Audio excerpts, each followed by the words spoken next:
हरीम शाह का चल गया वार। टिकटॉकर संदल खटक गिरफ्तार।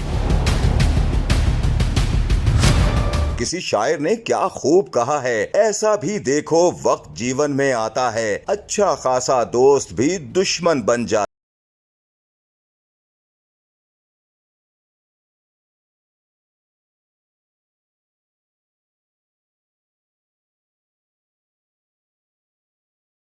टिकटॉकर्स हरीम शाह और संदल खटक, जिनकी दोस्ती के चर्चे चार सू थे, लेकिन अब इन दोनों की दोस्ती दुश्मनी में बदल चुकी है, जिसके पेश नजर दोनों टिकटॉकर्स अदालत की दहलीज पर आमने सामने हैं। हाल ही में Hareem Shah video leaks case में टिकटॉकर संदल खटक को कमरे अदालत से गिरफ्तार कर लिया गया। मीडिया रिपोर्ट्स के मुताबिक स्पेशल जज सेंट्रल इस्लामाबाद ने टिकटॉकर हरीम शाह की वीडियोज लीक केस की समाअत की। इस दौरान मुद्दई हरीम शाह और मुल्जिमा संदल खटक अपने वकला के हमराह अदालत में पेश हुई। समाअत के दौरान मुल्जिमा संदल खटक ने मौक़िफ़ अपनाया कि मैंने हरीम शाह की वीडियो बनाई और ना ही लीक की। हरीम शाह की वीडियोस अभी लीक हुई हैं। वो मुझे 1 साल से तंग कर रही है। हरीम मुझे नाजेबा तस्वीर के जरिए ब्लैकमेल कर रही है। जबकि दूसरी जानिब दौरान समाअत हरीम शाह ने वीडियोस और तस्वीर कमरे अदालत में दिखाई। दलाइल सुनने के बाद स्पेशल जज सेंट्रल इस्लामाबाद ने मुल्जिमा संदल खटक की दरख्वास्त जमानत मुस्तरद कर दी, जिसके बाद संदल खटक को कमरे अदालत में ही गिरफ्तार कर लिया गया।